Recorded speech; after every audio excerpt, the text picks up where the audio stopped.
Okay, we're back. I know. Now we're in our normal, regular format for our show.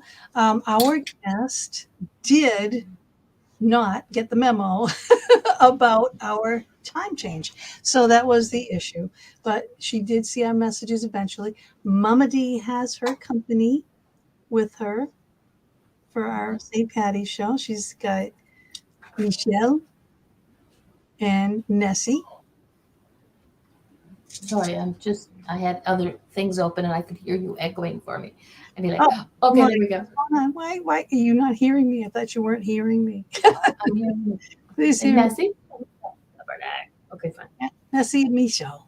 They're awesome. So we are, celebrating St. Patrick's Day. Our guest is in Scotland, and it is St. Patrick's Day there now. So that is why I'm wearing my St. Patrick's she's in Scotland and Ireland, so. Yeah. So what we're gonna do?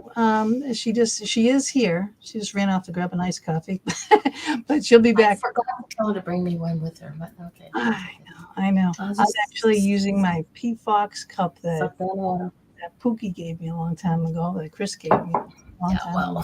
Okay, I'll have to talk to Pookie about that because I don't have a cup.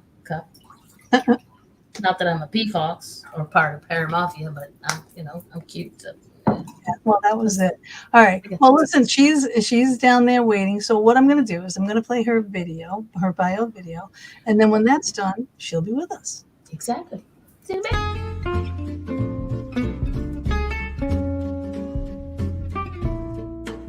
bit. This week in the Fox Den with Gina B and Mama D, we welcome Carol Day. She is a visionary teacher, psychotherapist, artist, and director of Creative Earth Ensemble Project in Scotland. She is trained with well-known visionaries, including shamanic teachers Sandra Ingerman, Franco Santoro, and Stephen Mulhearn, and psychologist Marshall Rosenberg. She runs a private practice in systemic story therapy and is involved in projects centering on creating community and connecting people back to the land. Carol lives in Glasgow, Scotland, and tonight we will be talking about her book, Shamanic Dreaming, Connecting with Your Inner Visionary. We welcome you and everyone to the Fox Den.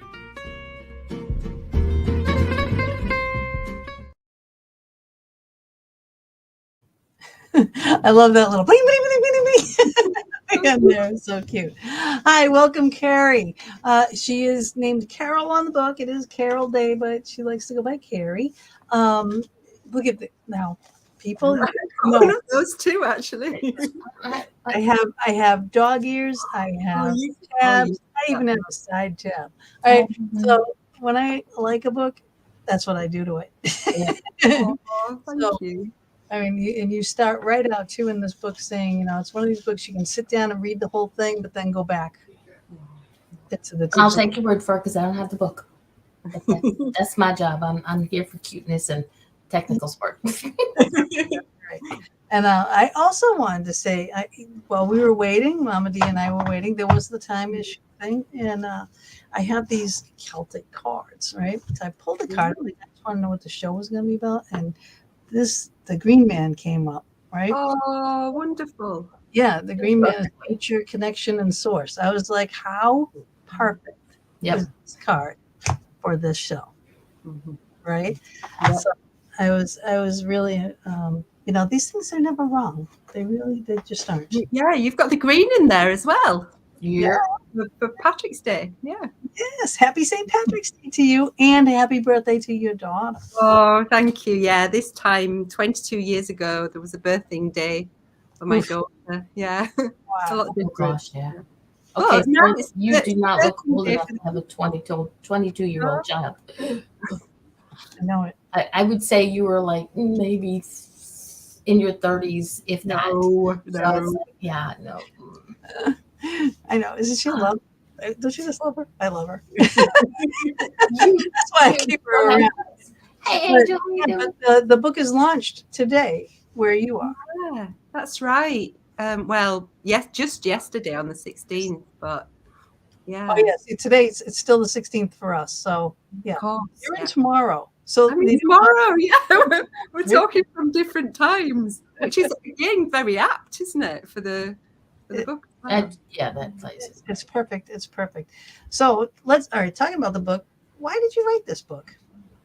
Okay, so first of all, thank you so much for interviewing me today. And I love that it's the synchronicity with the. I'm reading the messages. Yeah, ladies can't stay. Wanted to jump on and say hi. Power's been off for days. No internet. Off for 24 hours. No internet. Need to conserve. Love you and have a great show. She's always with us, and she always does stuff too. We love Mary Jane, but they've got like oods and piles of snow up there.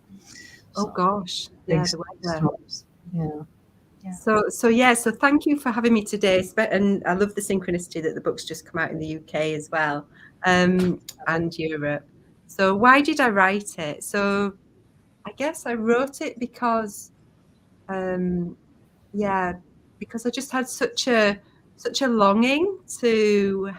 When I've been working with people for lots of years, and just helping people to connect with the many realms and to particularly find out who they are individually. So I wrote the book with the first part of it, Calling, which is about really listening to your individual calling and the calling of the times. And then the second part of the book just came along from the ancestors and the future ones just really wanting me to create this piece with the loop to help people to connect to that as well.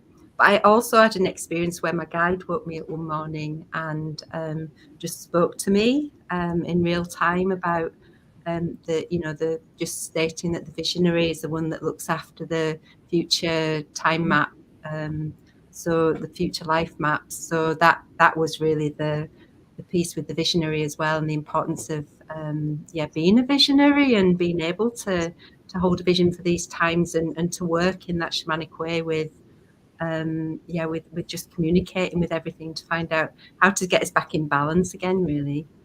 That would be nice. A lot of people they're so interested in, shamanic ways, but they don't understand it, like the root of it and where it comes from and everything. And it's just so much connecting with nature, and you go through. And, really seriously, it's only, like a couple hundred pages, really, almost, it's not that like hefty of a read. But there's a lot of stuff in here. And you go through a lot of deities, you name a ton of deities, you go through different scenarios. It's a working book. It's a lot of exercises, which is great because a lot of times you get books like this and it's just, they monotonous and droning and all just reading. Yeah, but don't tell you how to do it or how to connect or any of those things where I'm gonna have to go shopping. So that's pretty amazing. And your little drawings are adorable. Oh, yeah, I do like to draw. And especially your drumming here. Like, to me, I'm like, that kind of looks like you right there. But the drumming. Now, what is the importance of the drum and the sound and the beats and all that? How is this all connected? So the writing of the book and the making it very practically oriented as well. I really believe that books are, we need books for these times that are about actions, and it's through the actions and putting things into action that change happens. So that's behind that. And then the drum. The drum's basically a way of connecting with just the many senses that we have that we don't habitually switch on, really. So what happens with the drum? I mean, you can do this when you're out in nature. There's different wavelengths, aren't there, that the brain works at, and the everyday beat of wavelength just keeps us in that kind of chatty thinking mode. And then there's and then there's a lower wavelength, that's the alpha wavelength that nature holds. So that's why when we go into nature, we can feel calmer and start to have insights and feel connected. And then in the dream time, we go into the theta and the delta. So we're really going into that visionary space when we go to sleep, and we're in that dream time. So what the drum does, and what any instrument that has a steady sound, a repetitive sound to it does, is it stops us from going into that thinking, chattery state, and we go lower and lower. So we can be open to visions. And so in that way, we can enter the dream time more easily through a practice of visioning or shamanic journeying. Right. You did mention too, now, if you don't have a drum, I don't have a drum, right? If you don't have a drum, you can go play a track. So yeah, totally. Yeah. To YouTube, I found the track, I started playing it, and I was playing it while I was reading, and damn if that doesn't work, like to keep you just Focused and calm. You know, like I should probably run tracks through my whole house. But I've heard this like years ago. I never really looked into it, right? But years ago, a friend of mine said, "Oh, I always meditate to the drums." I'm like, "How the hell can I meditate to a drum?" Right? Nothing, you know, like a band drum. You know, I wasn't thinking of, you know, this drum, this music, and with other music associated with it. And I'm going, wow, you know. Now that was a long time ago, you know. And it was a while ago too that I discovered that it was soothing, not just like now. Okay. But I was, you know, because I try to, when I read a book, if you suggest to do something, I tried to do it, you know, at that point. But there was a lot of things in here. I mean, I had to read through it for the show, you know. There's definitely a thing that you would want to go back and do these different scenarios, going out into nature, connecting with that one tree, or, you know, making your circles, your stones and all that kind of stuff. What you do, you explain all that in here. So people, if you want to know what I'm talking about, get this. Okay. But it's really amazing. It's so cool. It is so cool. And that's how you connect, and how it makes perfect sense. And I think everybody needs to kind of do this, and not, maybe you don't have to do it to this extreme, you know what I mean? At least a little bit, to at least get back to center, right? Yeah, and that it is that back to center, isn't it? I mean, I talk about presence and the visionary triangle in the book as well, don't I? Which you might be asking a question about. I don't know. Sometimes I get the questions first. But is that okay? Just go for it. So with the presence in the center, when we're present, then we're with, and there's so much that we miss when we're not present. So having presence is key to everything. And I have the visionary triangle of nature, knowing, and trust in there as well. And when we're in nature helps us to get back to that peaceful state, and also we are nature, just remembering that we are nature as well, so that we get back into that alignment place. And then the knowing, that's another translation of the word shaman, they, she, or he who knows. So just finding out what that knowing is within, and going into that intuitive space. And then the trust that happens as we start to let go of how we're conditioned, really, and then we just operating with that triangle and going into that space of being with, we start to open up to so much more. All the realms, all the different realms, because travel, like, you know, that's another thing that shaman are known for, is, you know, astral projection, traveling, you know, being visionaries, really, right? And you explain how to do that. You can't do that without having trust, right? You can't do that without, like, all this prep work, really. You know, you got to get yourself ready, and trust what you're going to be doing, and trust what you're going to be seeing, and trust that you are going to, you know, see these other realms. Now, when you first did this, explain like your first experience. What brought you here to being with the shamanic dreaming and visioning? Yeah.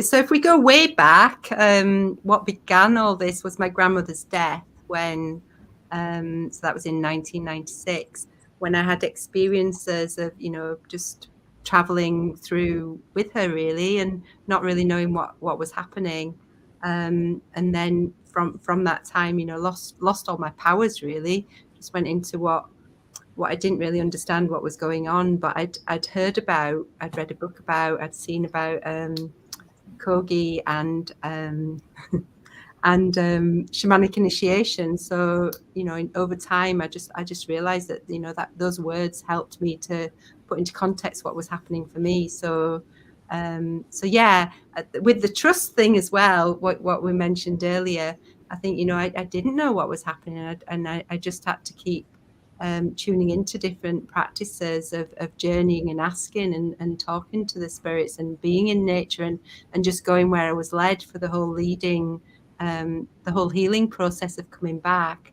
So yeah, it was through that process of just losing all my power. My grandmother died, and going across with her, but not really realizing that was what was happening, and then being able to communicate with so much more.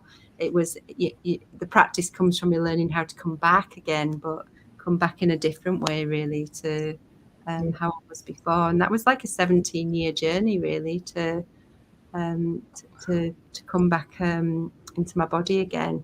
So, there's such a calling then to work with others as well, and teach that practice, or help people to find out what's happening for them as well. I don't know what Taryn's doing here. Gina B, Mama D, and Carrie with a C. I love a little T. She's being silly. All right. You're too funny. I love her. She is Paranormal Brew. She's another podcaster and dear friend and fellow paranormalist. But that is such it's an amazing journey that you've been on, and the space that you've been and held. Now, do you have like a mentor, a teacher that you look up to more than anyone else, that you've learned more from? Well, I always say to the people that work with me, the only true teacher is your own initiations, and that it's and I'm a counselor as well, and I work with other people. I see them kind of finding the way back through things. So I work very much in that way that, I'm alongside. I've had a similar experience. I've got my own map. And what I bring, like with Shamanic Dreaming, is a structure that can help people to safely explore. But yeah, I'm a big one on just really believing in helping everybody to see their own worth and their own knowing, and get in touch with that. So I guess in terms of, the teachers that I've had, I guess the pluralistic counselling training that I had, which was really about being alongside, that's been, met some incredible people through that, and teachers that really helped me to be able to hold that space and help people to come through. And then they've had different people who've taught me practices with shamanism as well, like Sandra Ingerman, or Stephen Mulhearn, and then constellation teachers as well. So I've had a lot of different people through the years that you look up to, and that I respect them, and I'm really grateful for what I've learned. But like I say, I really feel everybody's got that within them, and absolutely, because it's the same with the paranormal. We don't have teachers.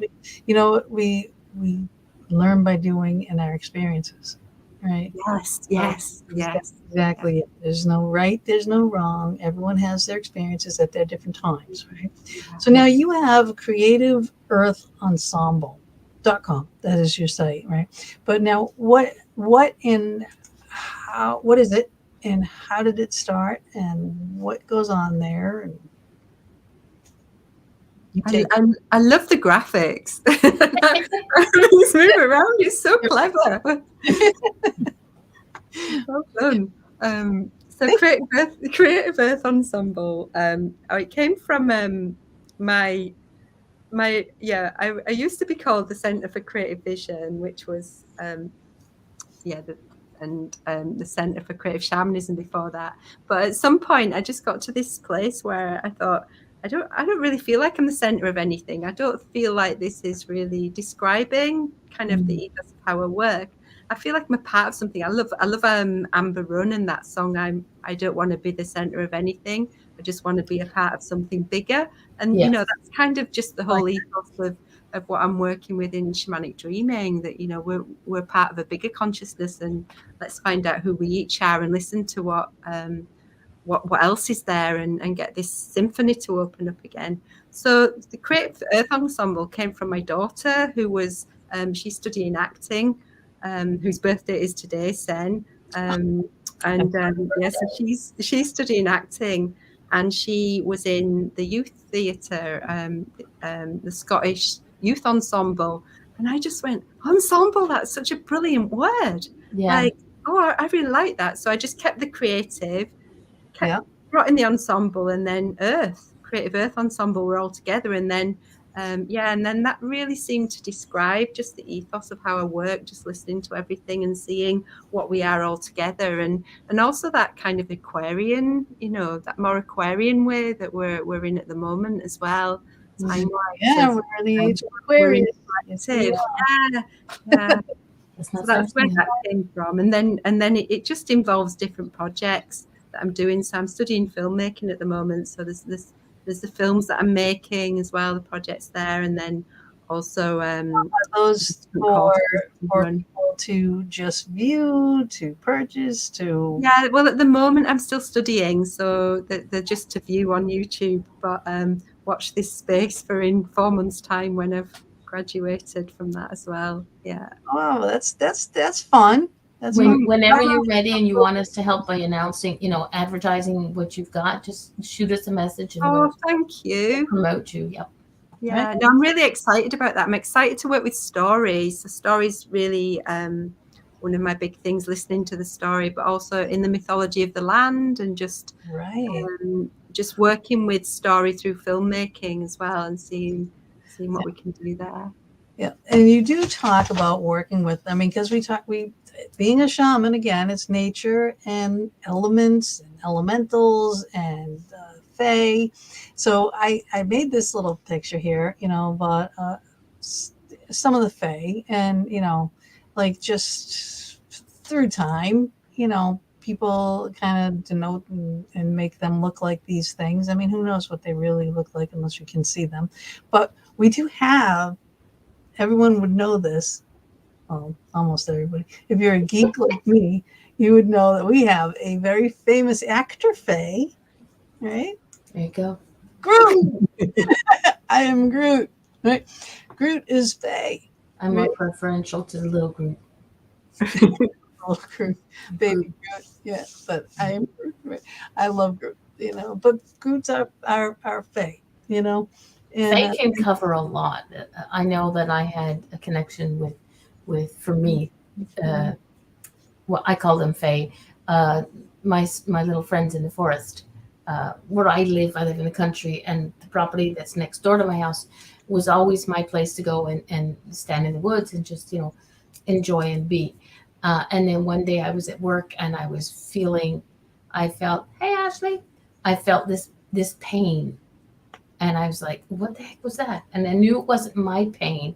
And I wasn't sure exactly what it was. Hi, Loki. Hi. And when I got home, the trees were being cut down on the property next door. Oh. And I asked my husband, I said, do you happen to remember the time?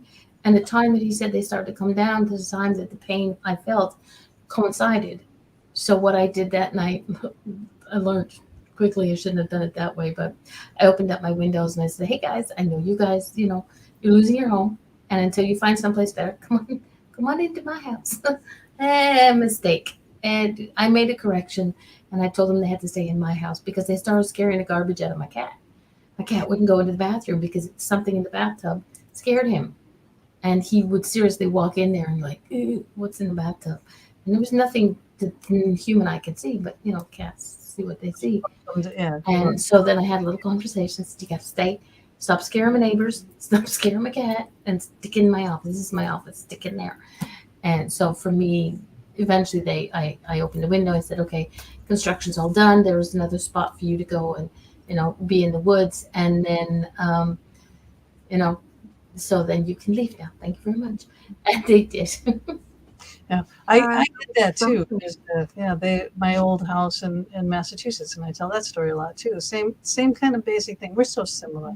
But they were knocking down the woods, like in the end of wintertime, right? There was no need to do it because they had this giant thing that whips down a tree in a second.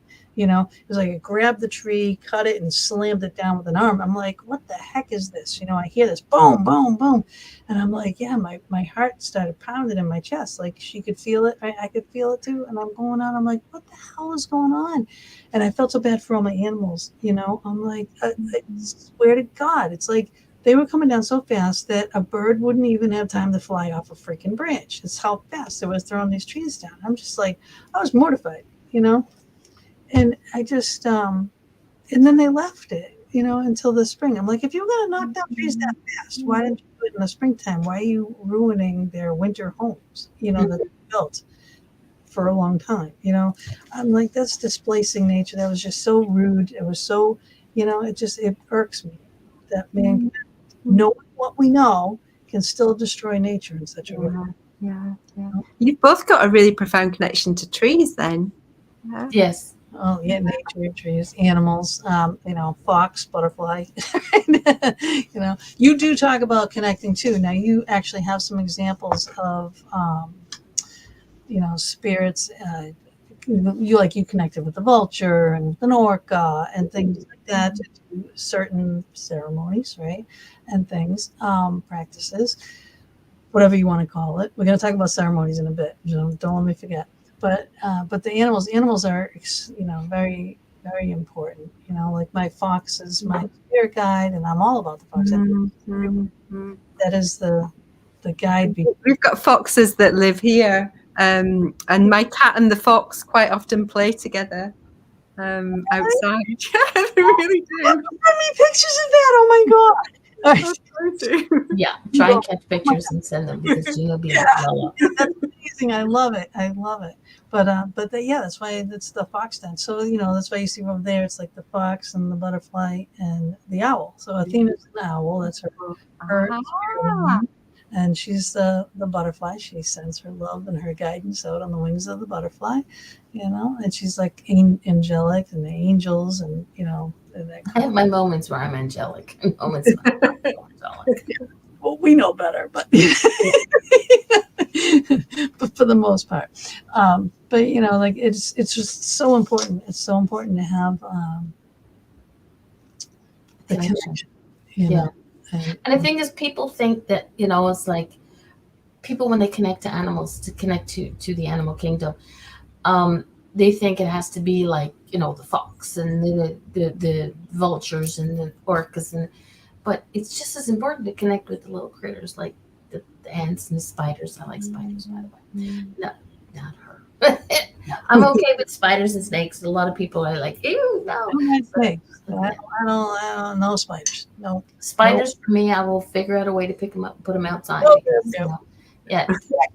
Gina's been known to sleep with a vacuum because she thought there was a spider in her room. Well, they do send messages, right? They do send messages, right? Yeah. So I had to look it up. I had to research it, find out what the hell was going on because there were so many. Yeah. Were you going through a lot of change at the time? I remember times of moving, suddenly spiders seemed to really come in my life. Yeah, and different kinds. I'm like, all right, well, maybe if there was like people saying, well, maybe there's a nest. I'm like, no, if there was a nest somewhere. Gina's moving. But there was like all these different kinds. And they were like, why are you going to crawl on my arm? Seriously? Grandma spider. Oh my God. But I was sleeping. And I always have, like an arm and a leg out of the covers that get hot, And it's always kind of in my mind, it's like you're always aware that something's going to grab your leg or, but this thing crawled on my arm while I was sleeping. Now, Gina's okay with the boogeyman under the bed, but don't let it be a spider. Exactly. I want to lay down, out of bed in one motion. Lights are on, vacuum is out in the hallway, right? I am vacuuming everything. But I was like, what the hell are you doing? I'm like, spider. I gotta vacuum everything, like the entire second floor. And then I'm sleeping with the vacuum next to me. She's laughing at me. I'm like, oh no, not happening again. If a spider dies in my household, it's by accident. One time, I don't know how, but it was the spider about yay big. It was squished on the door frame. You know when the door closes like here? It was squished here. And I don't remember, but I was like, oh, I feel so bad. Oh. And then there's my big, I don't know if he's where he is right now, but my dog Onyx, he's petrified of spiders. He's just like a big wuss. He's only a Shih Tzu, but I mean, no matter what. And ants, because we have big old carpenter ants, because I'm surrounded by trees, and he would like play with them, and then one got attached to his paw one time, and that's it. He's never been like, no more, never had. Oh, he's a sweetie, isn't he? He's a big baby. Oh, here we go. Let's say, were you in need of some new networking in your community? Oh, is that what the ants are known for, is networking? Because there was a lot of things. I mean, the messages with the spider and all those kind of things. But you can look things up, and you can also get, like we have different ways. We have animal spirit cards, and all these different things too that connect with animals. There's different ways that you can connect with animals. There are meditations so that you can connect with your animal spirit guides, all those different things. And they change too. So you can have your main guide, but there'll be different little ones. Like it could be a mouse one week, and it could be a bunny the next week, and it could be a grasshopper the week after that. You don't know, but they're here to help, and that's what the whole thing is. And sometimes people don't pay attention to what just continuously keeps crossing their path. Like I did that just like this week.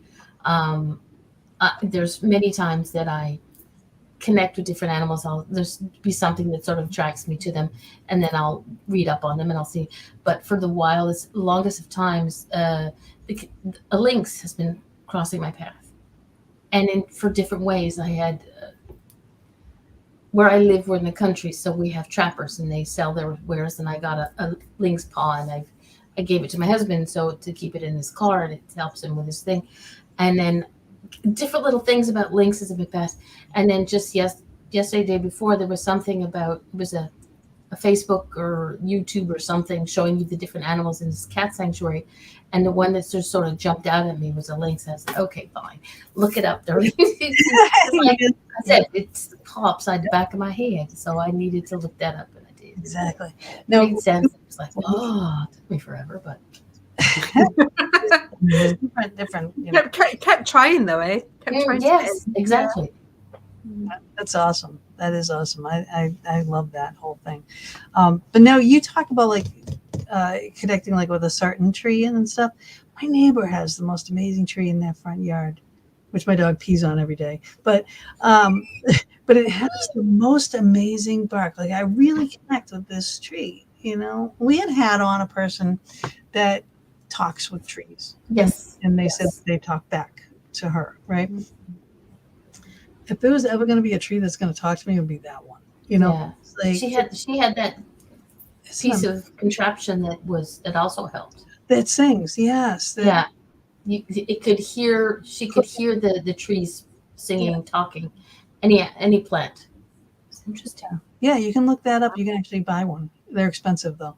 But you can tree communicating device thing. But you can look it up, guys. Seriously, we're not just making that up.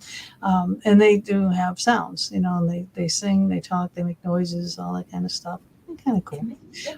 That tree has the most amazing bark, the most intricate weaving pattern on the bark. Like I get crappy trees in my yard, and then there's that one, and I'm like, oh, why isn't this in my yard? Because I would be like out there sitting on it, and I would be doing that, but I can't do that to my neighbor.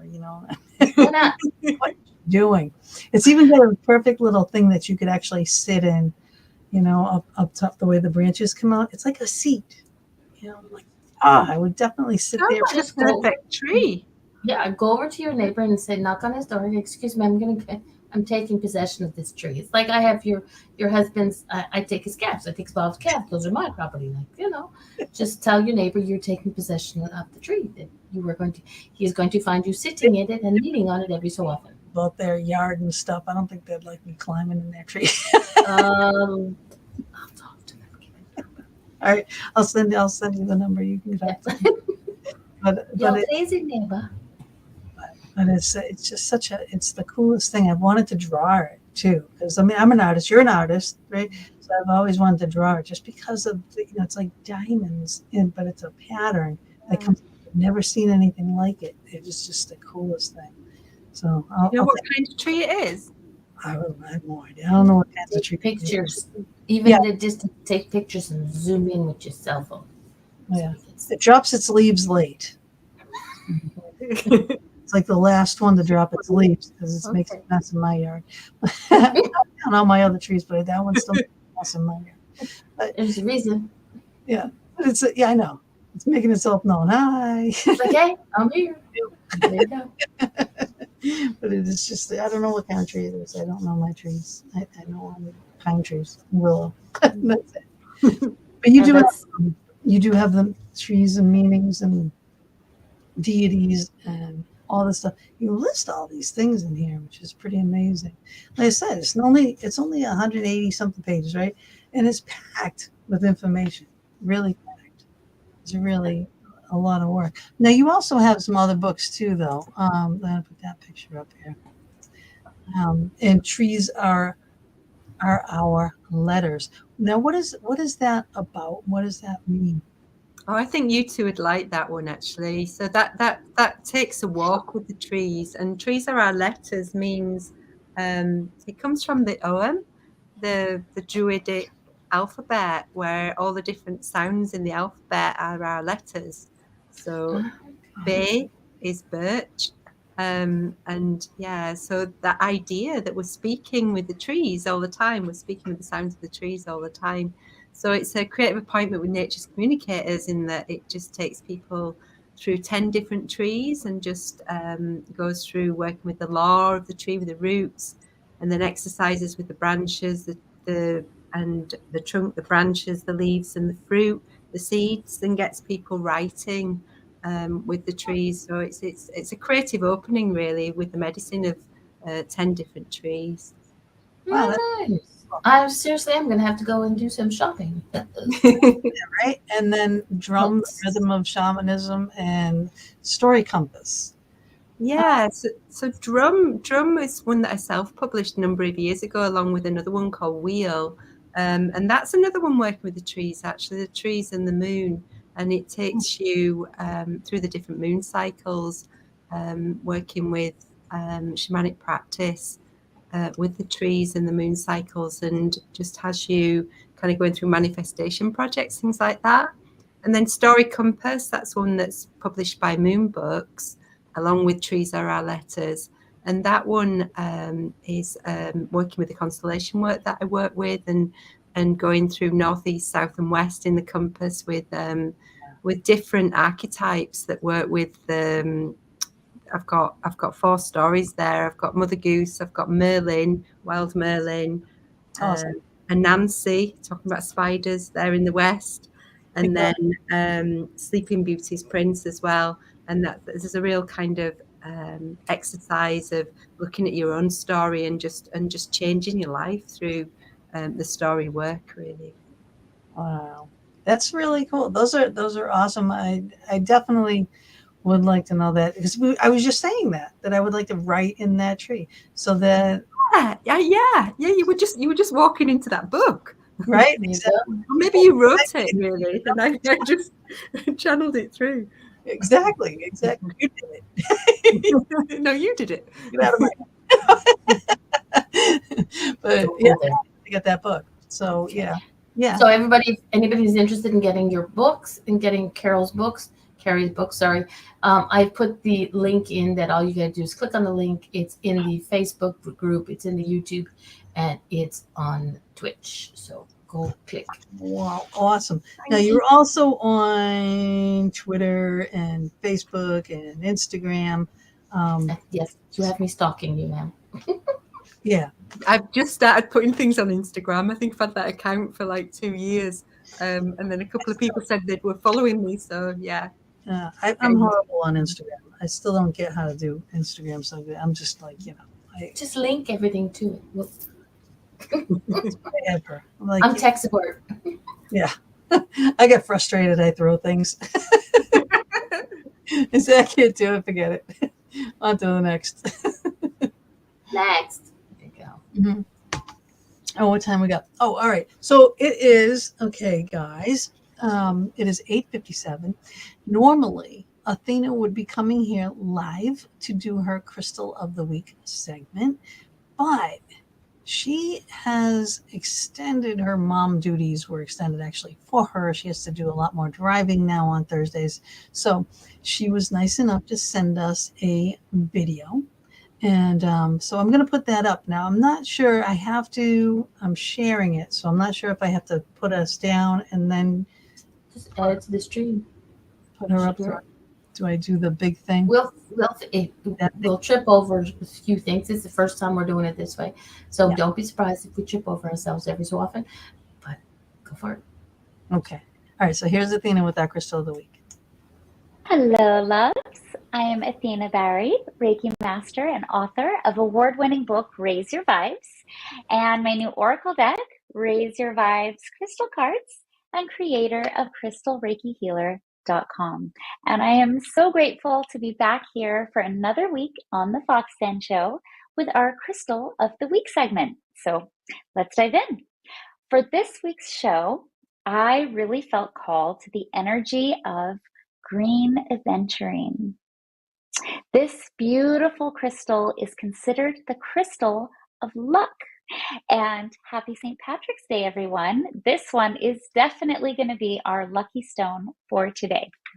Green aventurine activates our heart chakra, and it activates with the frequency of optimism, abundance, and renewal.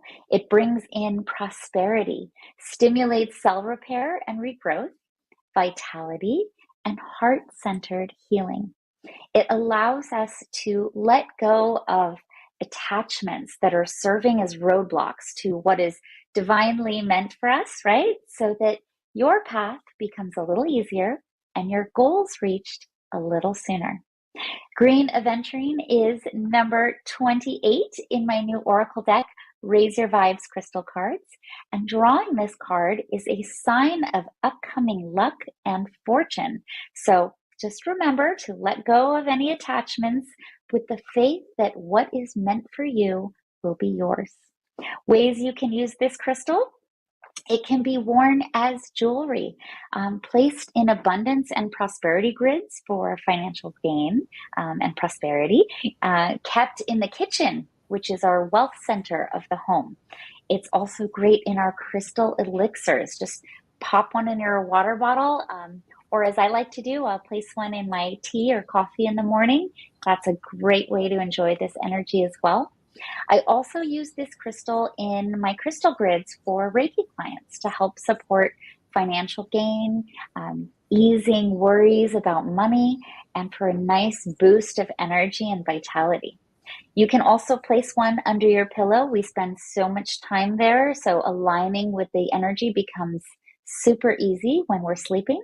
And of course, you can hold one in your hands or next to you, or even the card, because that's infused with Reiki and the crystal energy of green aventurine, during your meditations.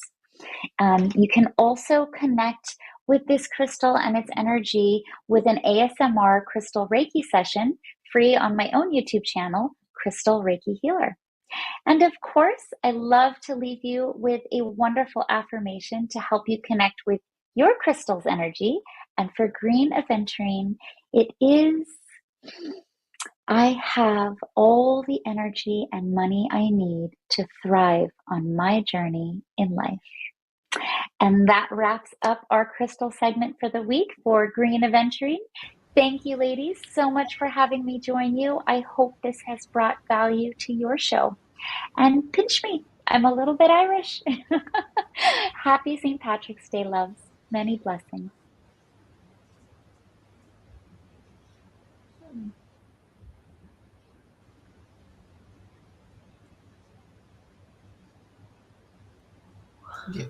You're Gina, you're muted. Okay. Hey, yeah. Oh, well, She unmuted everybody else but forgot herself. Hello. Hold on. Loki just posted something here. I've been putting my crystals in a sock in the washing machine. My clothes are infused with crystals. Must be a noisy wash load, though. I have not heard of that one. Hey, why not? I have not. But we miss you, Loki. You know, just saying that. Just And saying. saying. But now, can I want to get back to like Fae, like, because I mean, being in Scotland and Ireland and everything, there's so much Fae and fairy folklore and all kinds of things like that.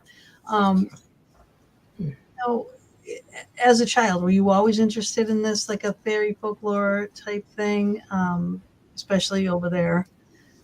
Yeah, I was brought up in England in the county of Yorkshire, and then I moved to Scotland 27 years ago.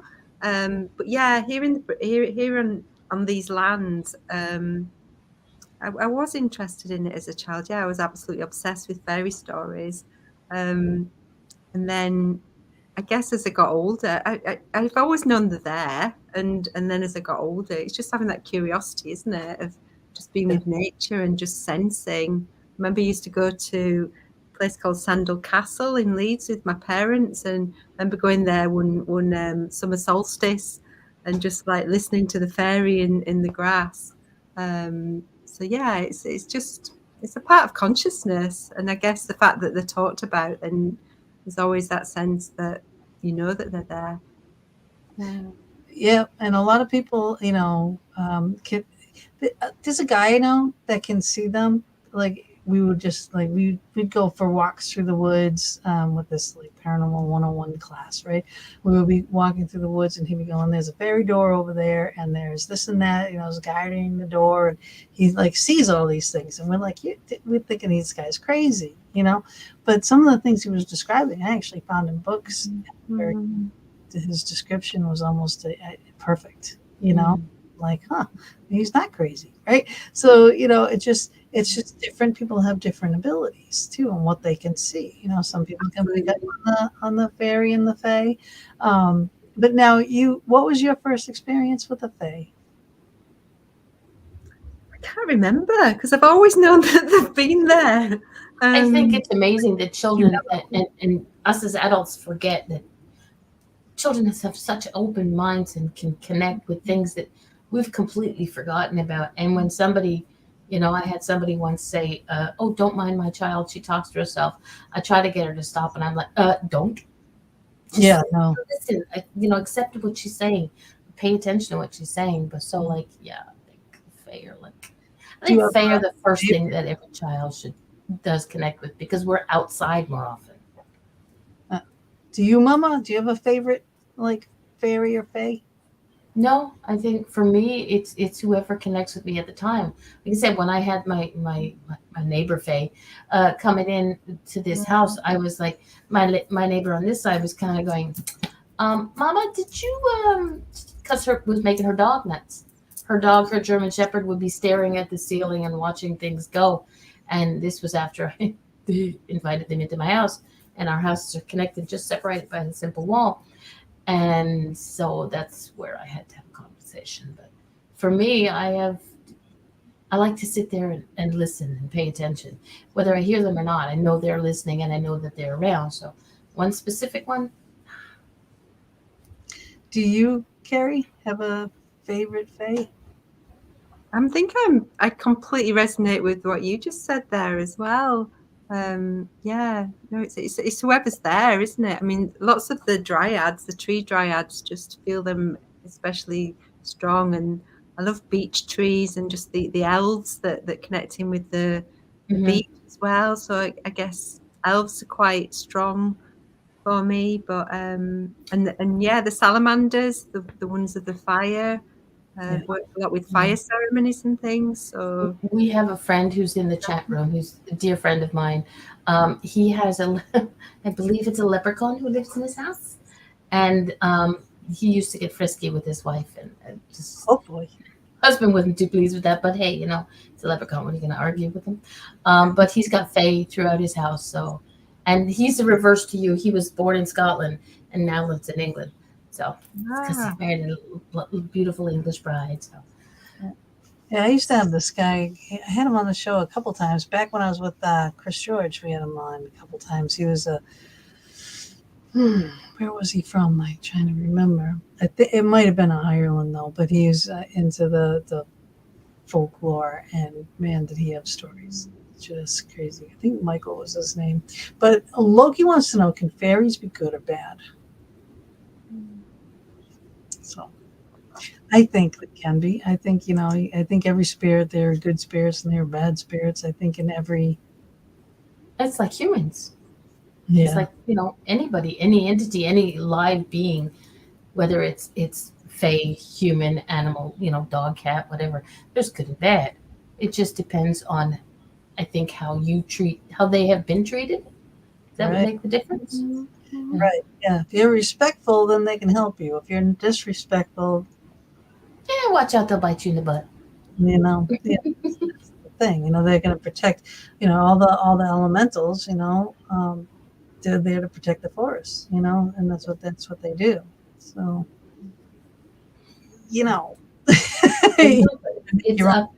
it's whatever happens, but you also have to. It's not. Nobody is. It's like that. There's that thing. No child is born with discriminatory beliefs. It's a taught thing. So a fae or a fairy or whatever you want to call them are not born negative. It's what they come encounter with. But that's just my way of thinking. I wanted to ask you about the ceremonies. I told you I wanted to get back to the ceremonies, and he said we call it the ceremonies. It's very, very, very, very, very important. I love the way that you described that. But how you are preparing for these like visionary quest opening ceremony, okay? And if I can, I just want to read some of this here.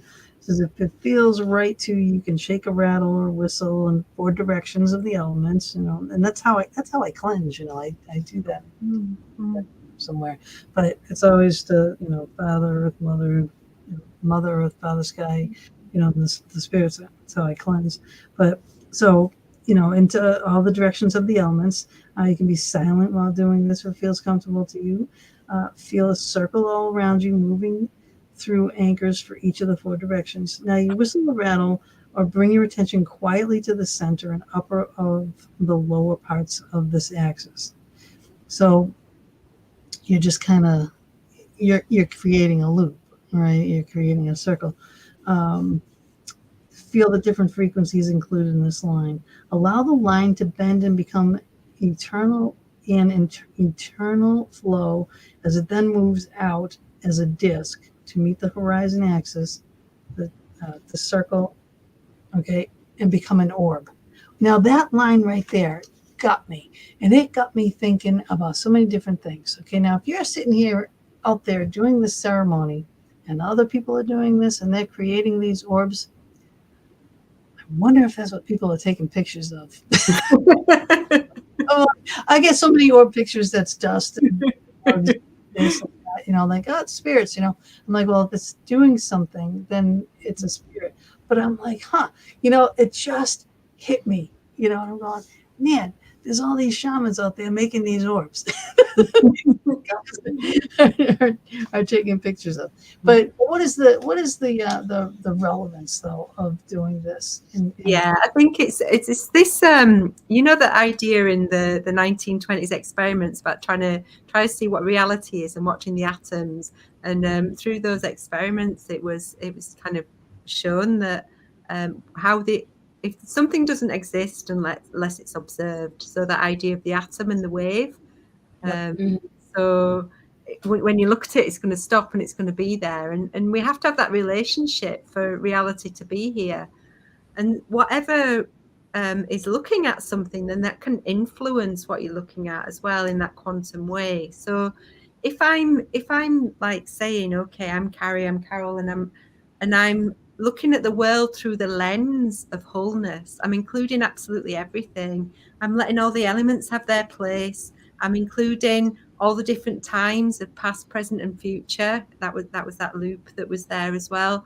And I'm bringing in and knowing that I'm held in something that's got all the resonances, all the all the medicine, absolutely everything that could be there. So I'm not going, oh, here's me, and I've got an idea of what I can do. I'm giving it out to a spiritual matrix, or a matrix that includes everything. And then I'm trusting, and I'm tuning in, and I'm waiting for my intuition and messages to come through within that. So that ceremony that I'm talking about there, and helping people to set up, is just setting up what I call the wholeness template. And if I can walk around with that and trust in that, then it's you know, it's holding a way of working that's got far much more than my everyday self can ever reach. And then I can start kind of stepping out of an idea of myself into something that's more flowing as well. And that's the visionary way, really. Yeah. Right. Yeah, I feel like reading the book, it's like the beginning, how you set up like scenes, right? Like a play. Yeah, that's right. Yeah. And chapter 1 is not until like page 120 something, right? So it's like you're setting up and you're getting everything ready, and then you're kind of repetitive, right? On the Yeah, always. Yeah. But you're now mentally prepared, and now you can actually do these things. So I think that's kind of brilliant, the way that you did that. Oh, thank you. Yeah, the idea is that, you know, we're in a theatre all the time. We're kind of these. We exist inside a bigger field. So setting it up like a play, it was that idea of just, you know, entering into the play and going on this vision everything, and you know, so you're already having it in your mind how you would do it, right? Because it's like, okay, and then you got you know, your little pictures too here help, you know, so you have all these different things. And it was funny, you know, like even your vision quests and things like that, dreaming quests, and you have, you know, like the dream catchers that you have by your beds and stuff. And you can see I have my fox. This was actually done for me by a Native American woman. She made this for me, you know. That is gorgeous. It isn't it though? Yeah, she hand painted that right in front of me. I was like, oh my God, it took her like 2 seconds. You know, it was amazing. But you hang that next to your bed, and there's a relevance for all of this. And you see the little picture, you know. And I'm like, you know, it all makes guys, if you're interested in shamanism, all right, at all, this is a great, it's a guide. It truly is a guide. She has a great system, right? Very simple. I don't want to just give it away, you know what I mean? But it's very simple. And then you can take it as far as you want, you know? So it's like not only just a stepping stone, but it's breaking. It's a building block. Yeah, and it does, and it breaks through, and you have all these deities, all these things you have listed here that you can call upon to help, and even the trees, all the different trees and everything too, you know, and the meanings of them too, which is neat. Like, I mean, I love willow trees. I've always been, you know, willow trees, and there's it, you know, it says why in there, you know. Very cool. I'm glad you saw my message, Loki. Messenger. She saw a fox in her backyard. Yeah. Yes. Yes. I send my foxes to watch my people. Probably bite certain people in the butt. Or like, I could give you a list. Yeah. Of all the animals that you have, I know we've been talking about which is your favorite, but of all the animals, I haven't read the book. I'm just going off of what Gina said and a few other things that I pick up here and there, paying attention sometimes.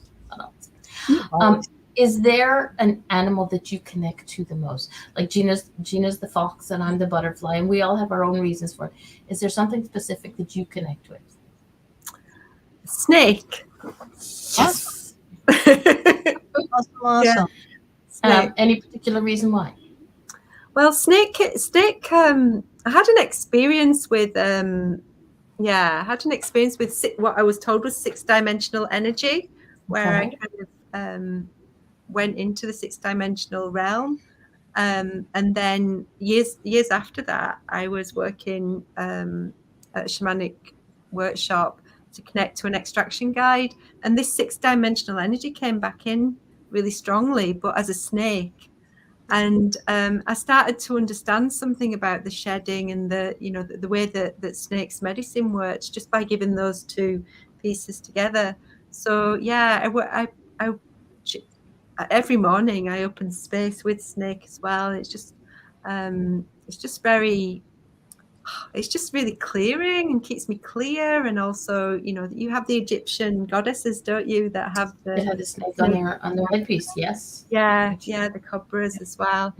But the other one is vulture, and I know you have vulture in the Egyptian dynasties as well, and vulture I talk about in Shamanic Dreaming. But she came through as an advanced workshop once for me, where we were all kind of guided to become these guides and have this vision council together.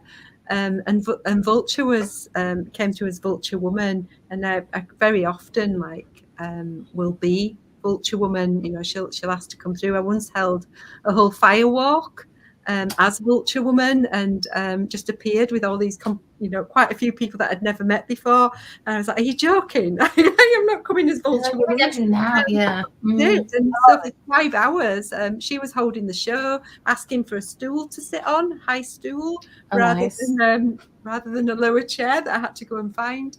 But yeah, the energy of the compassion and the vulture will go right to those places of death and walk between life and death. Vulture will be the one that takes the flesh from the corpses, and there's just something about that place of vulture that's just so true as well. Cleanup crew. Say that again. They're the cleanup crew.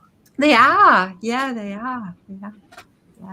We have a question from Loki again, our girl for the night.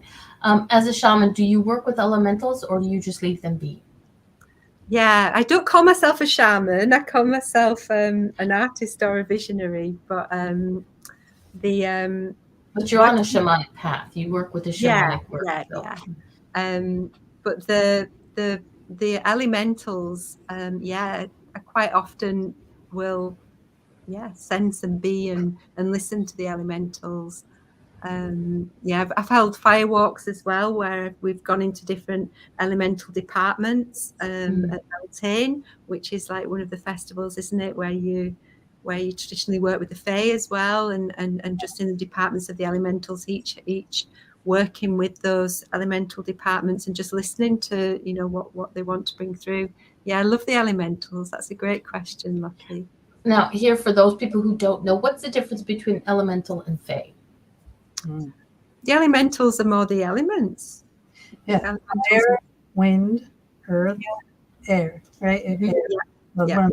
Fire, earth, wind. Fire, water, air, and earth. Loki's got it. But for those people who wouldn't. Yeah, so there's a sylph. We work with the sylphs for air, the salamanders for fire, the undines for water, and then the gnomes I work with for earth. So those are the 4 departments for me, but it might be different for you guys.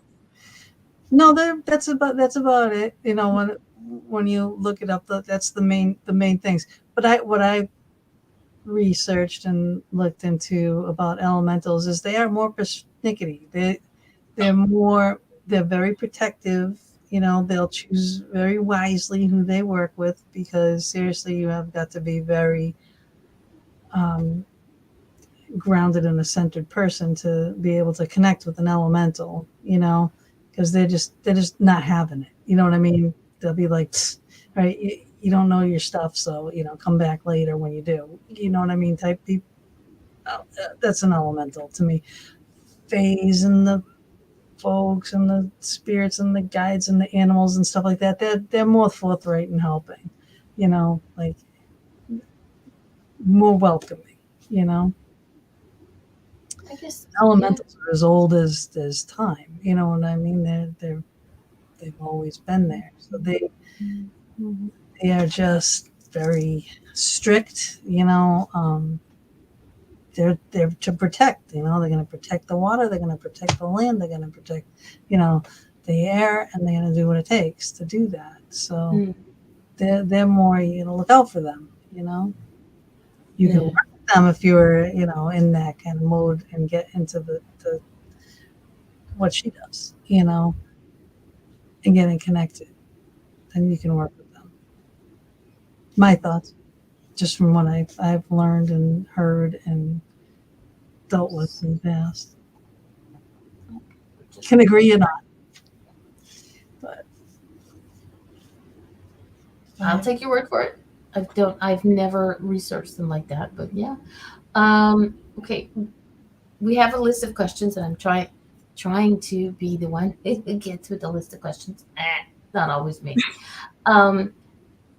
Could you tell us a little bit about the constellation practice which comes through in your book?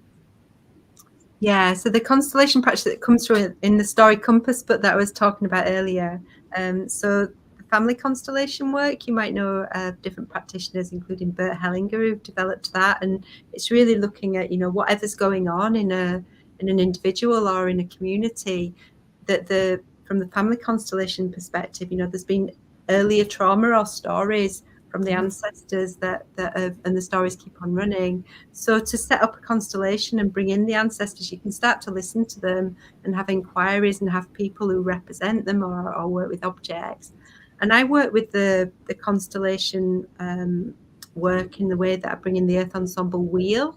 So the wheel really includes the physical body, the information that's held there, the lifeline, the information there, the ancestral that I've just described, the information that's there, and then also the mythical, which would include the archetypal aspects of nature, including the fae and the fairy stories, but also the different deities that are there as well. And I constellate with all of those and just see what's contributing to a story playing out. Okay. If somebody wants to come to you and work with you, how would they go about getting in touch with you? Through the website, Okay. the creativeearthensemble.com. There's a contact page on there. Okay. Is there anything that, if somebody is interested in working with you, that you would say the first thing they need to do is, or self-work, just reach out and touch you, and then just go from there? Or because I know a lot of people will say, okay, you have to do this, this, and this, and then connect with me, and we'll see if you're serious, type of thing. Yeah, everything that I do has a foundation level, which is a self. It starts at a basic level. It's all around, just working with yourself and your own stories. And because I'm counselor trained as well, and just really holding safe space and listening. So generally, people always come in at that level. So no, I don't prescribe that at all. And then people find out whether it's going to work for them or not as we progress onto deeper layers. Yeah, that definitely helps. Being, therapist, that definitely helps. If there was one, just to pick one practice out of here for people to do, what would that be? Beginning.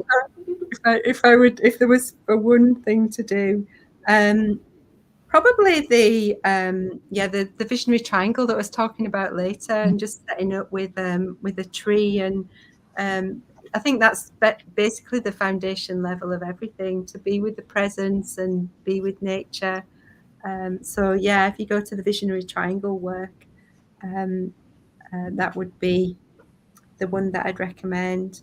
But also the work with the weather spirits. I absolutely adore weather and the weather spirits. So long as it's not snow, I will work with you. Yeah. I'm in Quebec, Canada. I got over 6 feet. No, I got way too much. So I don't want to work with no snow spirit. That's all I got to say. They're down in California. Here's my biggest thing. I think all my friends in California know that they were getting a lot of that white stuff. It's a 4-letter word, by the way. But California abbreviation is CA. Abbreviation for Canada is CA. So California is just a smaller version of Canada. That's why y'all get that stuff now. Okay, I'm done. But yeah, so you said the weather spirits. I was praying to the rain gods to not rain, because I decorated that bus. Let me show you some of my artwork. Oh yeah, you said you were going to do that. And so I did this thing, right? And it was raining the first parade. We did 2 parades. So first of all, that was the first parade, and that's it's Bob. one side of the bus. That's fantastic. Yep, that was. You did that. Wow. time it was on the bus. There's a 4x8 sheets, that I painted. So like that guy with the big rainbow, the big rainbow is one sheet. He's another sheet. And then there's a little chunk in the middle that connects them all, Amazing. and Oh, that's me standing there. oh. And this is us putting the things on the bus. But all that top row there, that's all sparkles. Everything sparkles. Bob helps sparkle. This guy, it's 25 feet long, right? And I had to do 2 of those. And right there's one guy, and then the other guy's on the other end. But you can see all the sparkles. And it's raining, and you can't, this is all like my pots of gold. They all had sparkles so that they were glowing. But with it raining, you couldn't see the sparkles, gloomy and blah. That's one thing about Pennsylvania. It's always raining or gloomy. But of course, I got my foxes in there. Oh, cool. I was praying. This was like my whole dining room was taken up with these huge sheets and, cutting out and mess. And oh my good God, it was stuff everywhere. Sparkles everywhere till like doomsday. There's going to be sparkles. A pound of sparkles I went through. If anybody ever did sparkle, it's like this. It's a big jug. It's going to be finding sparkles till next St. Patty's Day. Lord in heaven. But it was like, I'm sitting there going, please don't rain, please. I'm like begging all the, And spirits. it didn't rain. Well, the second parade, it didn't rain, but it was gloomy. But the first parade, it was raining in the morning while we were putting the things on the bus. And I was afraid that my paint's going to come off the thing. All the stuff, I was panicking. It didn't. It was fine. It stayed on there nicely, So I'm like, okay. So I get over that fear, But when your artwork is out there, it's just like, You're so protective. Yeah. Well, yeah, it's part of who she is. But yeah, it was great, and it went fine. And the first parade, we made the Fox News, and I was like, oh, appropriate, Fox News, right? Fantastic. But yeah, the second one, we didn't make any news, but we joined it late. They weren't even going to do that parade, but they liked the bus so much, of the decorations, that they decided to do the second parade. So we were like last in that parade. So That's okay. Save the best for last. yeah. There you go. Here we go. Here's my little. This is the gentleman I was telling you about. He was born in Scotland. He's got the Sean Connery voice. Okay, born in Scotland, now living in England. Fae, etc., are more regal and old-fashioned, especially beings like Pan and elves. We need to be far more respectful and learn the basics. Amen, brother. That's the whole thing. It's that respect is everything. Respect, trust, knowing. That's the 3 pillars. The 3 pillars that she talks about in here. That's exactly it. It's that connecting to nature. That's all about that right there. Meet your pillars. Okay. She talks about that. It's exactly it. Well said. Let's see. What else did he say here? This story takes a while to write. It's okay. Oh, You're a man. We understand. Not a problem. type like That's this. it. He knows I love him. His wife lets me pick on him all I want. But that is an excellent way to put that. But I think everybody needs to kind of connect back to nature, and really, because we got to save this planet. Exactly. We just wipe it out faster than we can fix it. Did you hear what he said to you? Did you see what he said? I'm not gonna put that up there. For anybody who's listening, Scott told me to bite him. Just wait. I'm a message Helen. Slice water. Gotta be handy. Oh, we get great people. Oh Lord. So I know that this one is just coming out now, but do you have another one in here? I've got a few that I've written, but I'm just waiting, because 3 came out in the last 8 months. So it's a huge job editing and just doing the promotion and everything. So I'm having a bit of a letting these come out, and then we'll see which one comes out into the slipstream next. Which is next. There you go. Definitely. So that means when the next one comes out, you just shoot Gina a message, and we'll have you on again. Yeah, I definitely want to know. And I definitely want to get the tree book, the trees around. Yeah, I think you'd like that one. Yeah. I want the shamanic dreaming, the drumming, and the trees. Oh heck, I'm gonna go I have to go shopping. I didn't see the wheel one, or I would have put that up there. I apologize for that. It's in the link. It's in the link that I posted on Amazon.com. I saw it and it's like, okay. But I like your style of writing and everything too, because it's simple, you know. Yeah, I think my whole way of working is just very much around just seeing that everything's there to relate with, and everything's equal, really. I don't see any hierarchy between any of the different members of nature or spirits. It's like letting everything just have its own place and voice, and if we come in with that and with that respect and wanting to learn and not having any judgments or preconceived ideas, then things can happen, can't they? I think things that haven't felt safe to be seen can come through as well. I think that, the more safer space and the more more curious, loving, inviting and non-hierarchical position that we hold, then things can really come through. There's been a lot of changes on this lovely planet of ours due to COVID. A lot of things shut down, and people got quiet, and the earth and everything else got a little bit louder, a little bit more seen.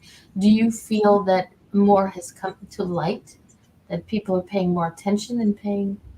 I mean, there was dolphins in the Venice Canal. It's there's China had less pollution. They didn't have to wear masks except for the COVID, because of the smog and everything else. Do you feel that this is the time where the things came to light more because of it?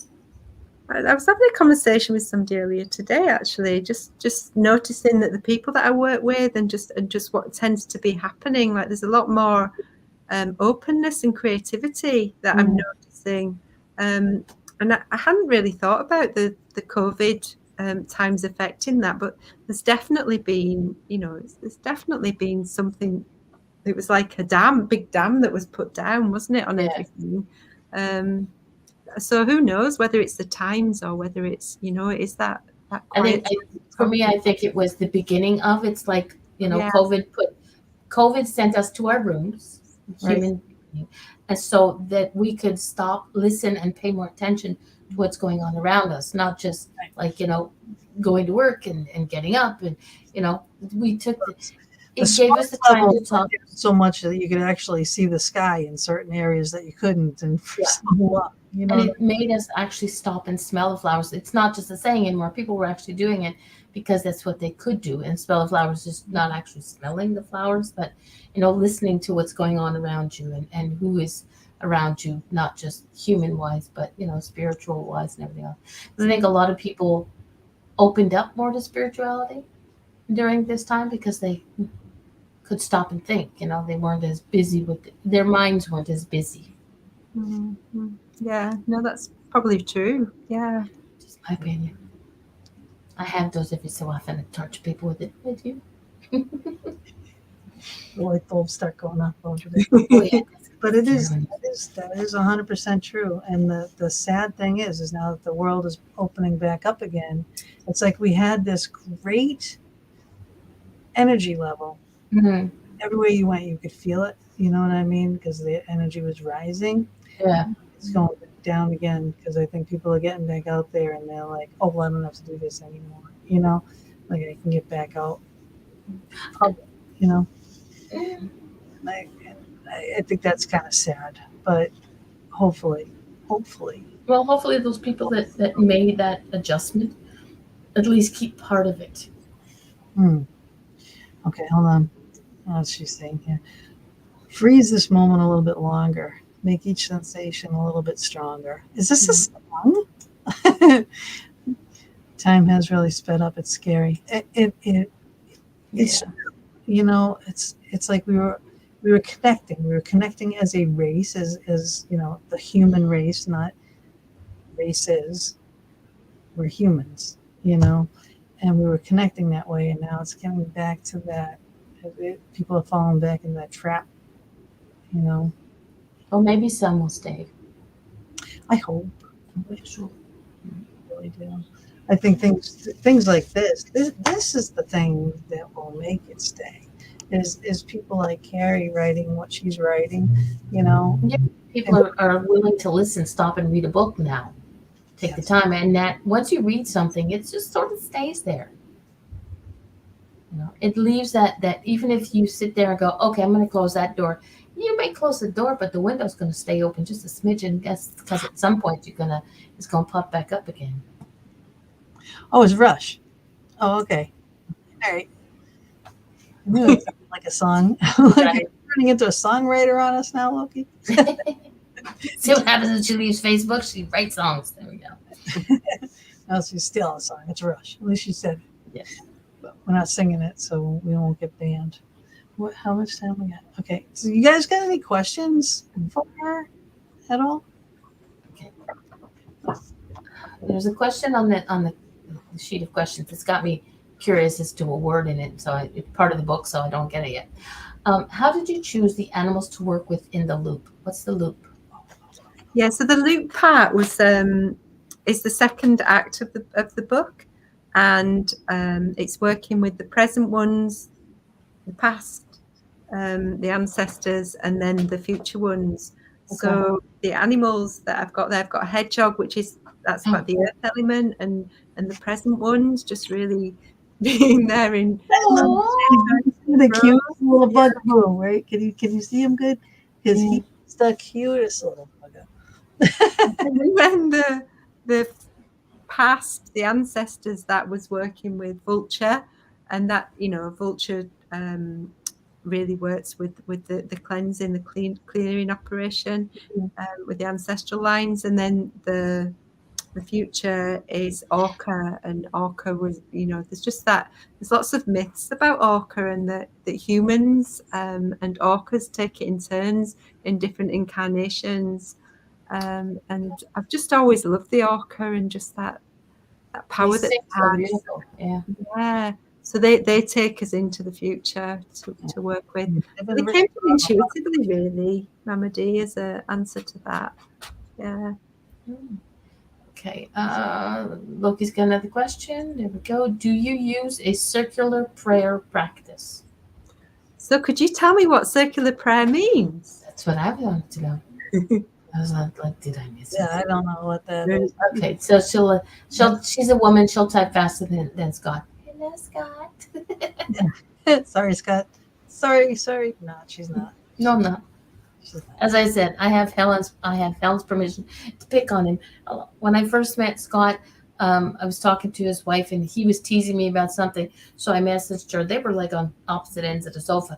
So I messaged her, could you smack him with the fly swatter? And she did. Oh, he said again, bite me. Okay, here you go. Okay.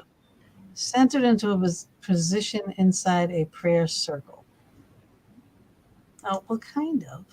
I'm really intrigued, and I'm wondering if it's like, you know, when you're calling in the directions, standing in the center and then facing to call to the 4 directions. That's how I'd understand a circular prayer practice, but I don't know if that's what you mean, Loki.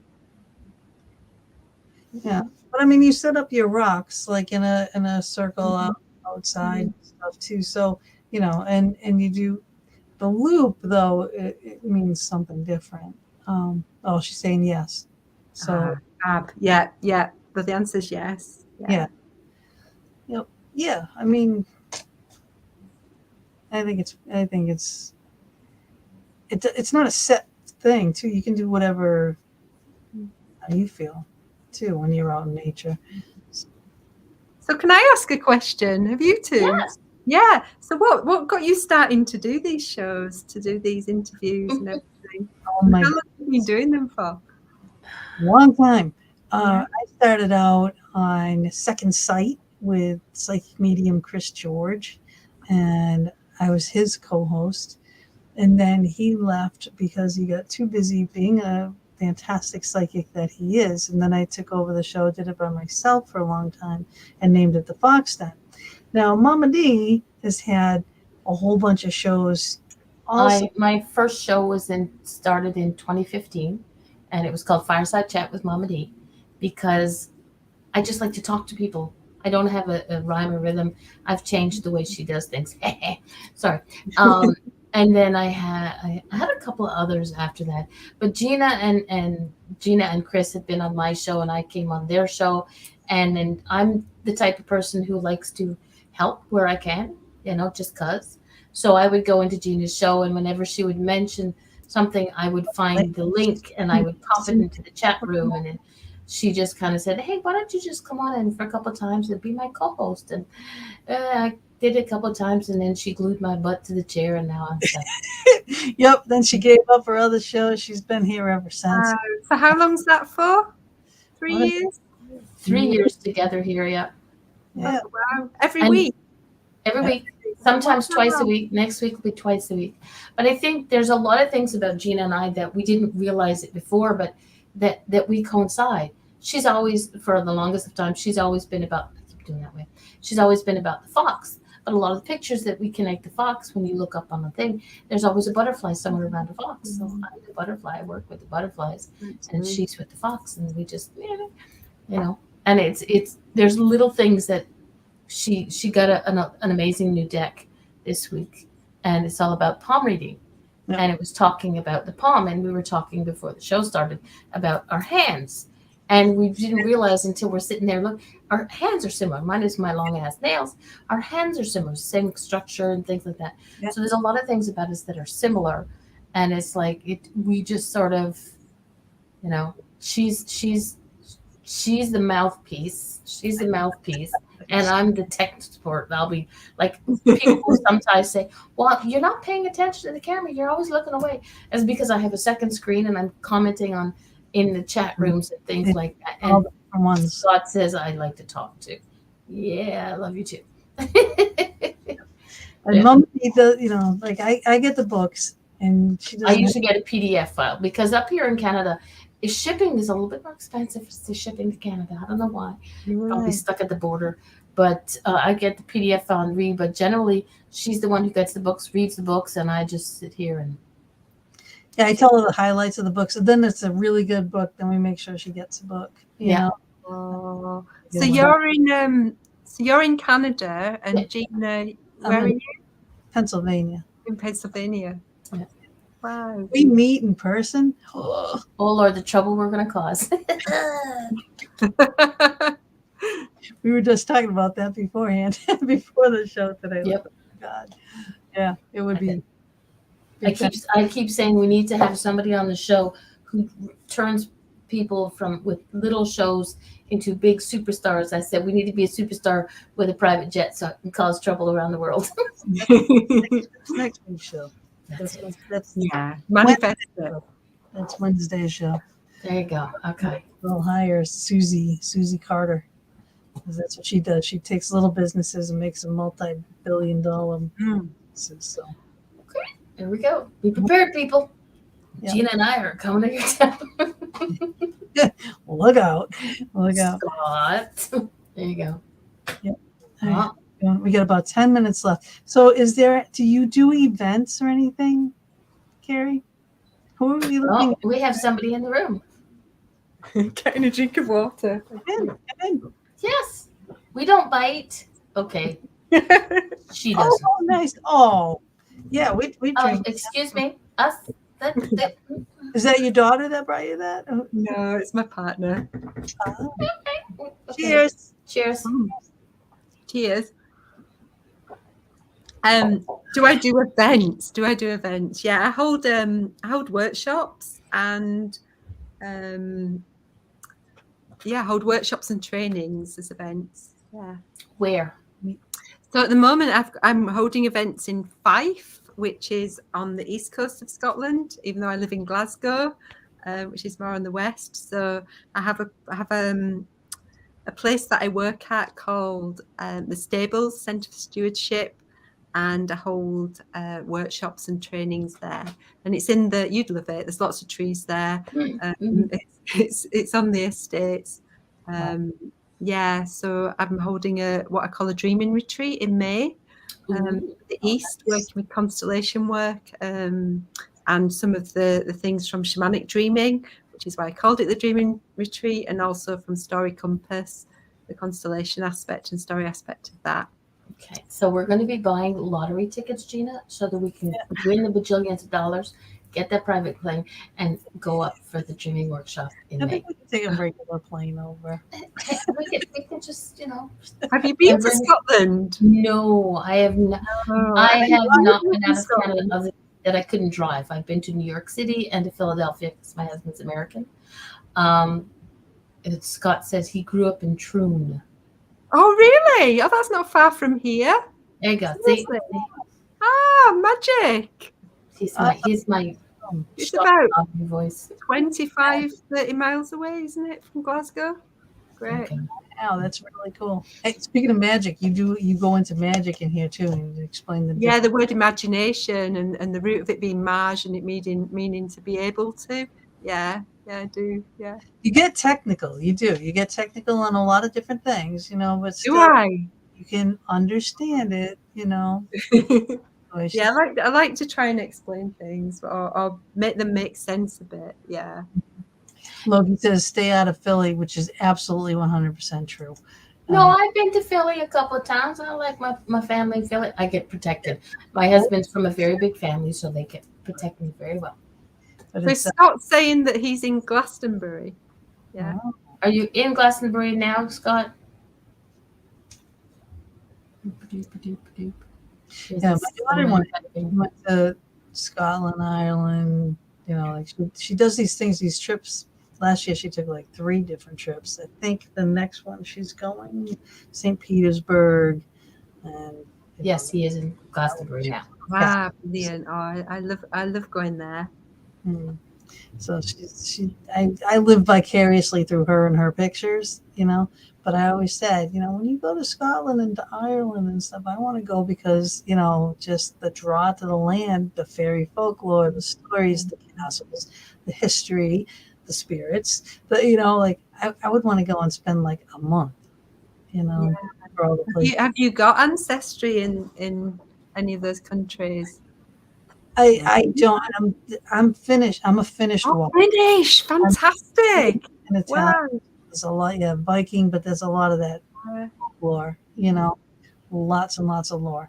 Yeah. No, I can feel the Finnish in you. Yeah. Yeah, I look Finnish, but the inside of me, the temper is Italian. Wow, what a combination! Great. I know. It's funny to watch her get mad. Sorry. How many do you have? On my mother's side, it's English and Irish, and French and Irish, and on my father's side, it's Scottish and English. Wow! So I'm one heck of a mess, and I got the red hair and the tempers match. My kids are French, Danish, Finnish, and Italian. Oh wow! So exciting, isn't it? I think it's great. You know what? This is one of the things I love about the internet. People be like, "Hey, what do you do on the internet?" I got to meet amazing people. I may never be able to meet as much as I'd love to. I may never be able to meet everybody in real life, but this is better than nothing. Because if I didn't have the internet, just imagine how boring life would be for certain people in this world. I know if I didn't have Mama D, oh my gosh, I don't know what I'd do. I really don't. We're all mutts. Well, my parents are purebreds. Yeah, but my mom, she's 100% Italian. Her grandparents came over from Italy, and my father's grandparents came from Finland. And when I was real little, I used to have to speak Finnish to them and speak Italian to them. Wow. But I was so you speak those languages that I didn't keep any of it, So, Bet you 10 to 1 she can still swear in those languages, though. Especially Italian. I can. because my mom still uses that. But there are words, there are words and mannerisms that you do, a scudamacaron, it's like colander, and I didn't know what a colander was because it's always been a scudamacaron.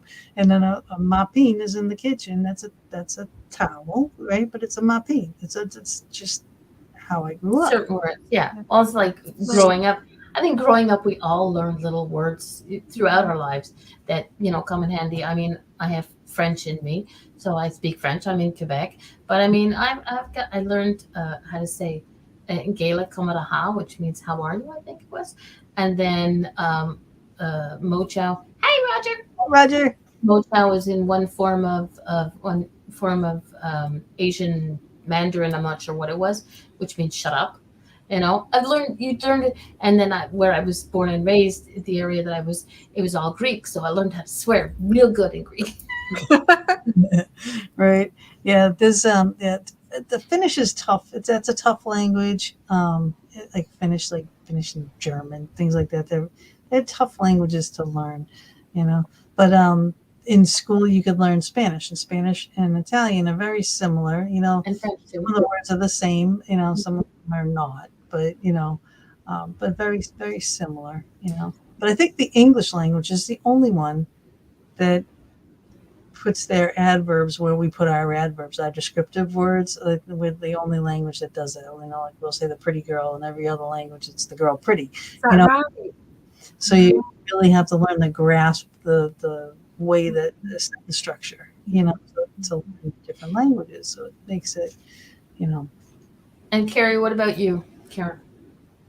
Yeah, I've just got lots and lots of English relatives and ancestors. There you go. I think it goes back to Holland and France as well, but not in recent generations. Further back than that. Yeah. Now, when you dream you do your ancestor visionary dreams. Now, how far back have you gone on your visions?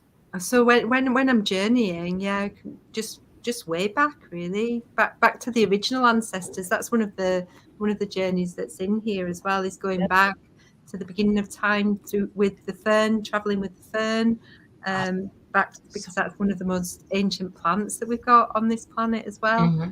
Back to the original human ancestors and Fiddleheads on the ferns. Do you ever eat them? No. Can you eat that? Fiddlehead, before the fern opens up, it's a fiddlehead, and that's what you can. Yeah. Oh, I know it's a fiddlehead, but you can eat it. Oh my God! Boil them and then put them in a pan with butter. Whoa! Yeah, and then journey. Yeah, you could. Oh yeah, there you go. With your fern. You have a cute picture in this. It's more at the end of the book here, but you have a cute picture of that too with your ferns, and it's just so cool. You've led a really cool life. You really have. There it is. There's a fern. There it is. Yeah, and a little curl on the top. That's the fiddlehead on the top. Yeah, there's a fiddlehead. Yep. Perfect. So that's what you're going to have to do in the spring. Go search a fiddlehead. I'm going to be going out hunting them. There we go. Yep. Boil them a little bit and then put them in a pan with butter. Oh my God. You're going to be calling me saying, these are so good. My brother loved that. I didn't know. And we got some from Eunice Bridge. It's a slaughter scene though, where a bunch of Indians were slaughtered. Indians slaughtered people there, and something Eunice Bridge. I can't think of what it is. It's in the Berkshires, but you guys, you can look it up. There were a bunch of fiddleheads, and I'm wondering if we shouldn't eat these because we could have a bad vision out of those things. Anyway, ladies, it's almost time. Oh man, it is. So, out of everything that you've done, Carrie, that you've written, especially in this book, is there one major takeaway that you'd like our listeners to get? I think it's just that everything that we do the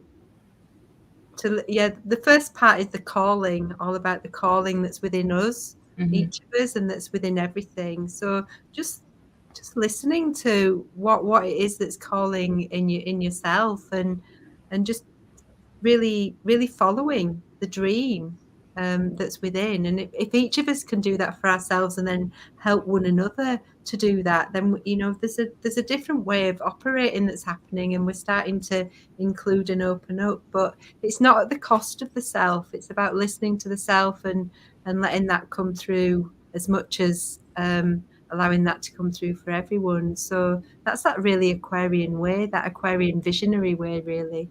So that would be my take home, just to I think I call it the most selfish unselfish act, or the most unselfish selfish act, to be able to listen to the self and listen to everything. I really like that. I like that one too. Yeah. Now, guys, check out her other books, and she's got another one too. The wheel. What's it called? The wheel. Yeah. And this is follow the link that I posted in the chat. But just go to Amazon or anywhere where you buy your books and ask if they have books by Carol Day. Just Google search her. Yep. Get to it, people. Don't make me have to go find it again. Hang with us for a couple minutes here, and I'm going to say goodbye to you guys now. Listen, okay, next week again, our show is going to be on Wednesday at 6:00, not Thursday. We might also have a show on Thursday. I'm not sure yet. We might have Simon Bailey on Thursday, regular time, 8 to 10. But we have Susie Carter on Wednesday, 6 to 8. All right, so we will see you then. And for now, ciao, and have a wonderful night. And Carrie, thank you so much for being with us. You're amazing. You're just amazing. Thank you so much. It's been so much fun and so lovely. Cool. I love this book. All right. Buonanotte, everybody. Bye, guys. Now,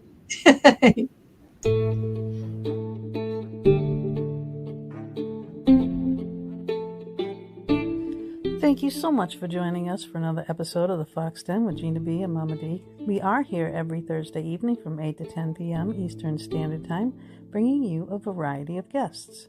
We stream live on Facebook, YouTube, and Twitch, as well as all our Anchor FM venues.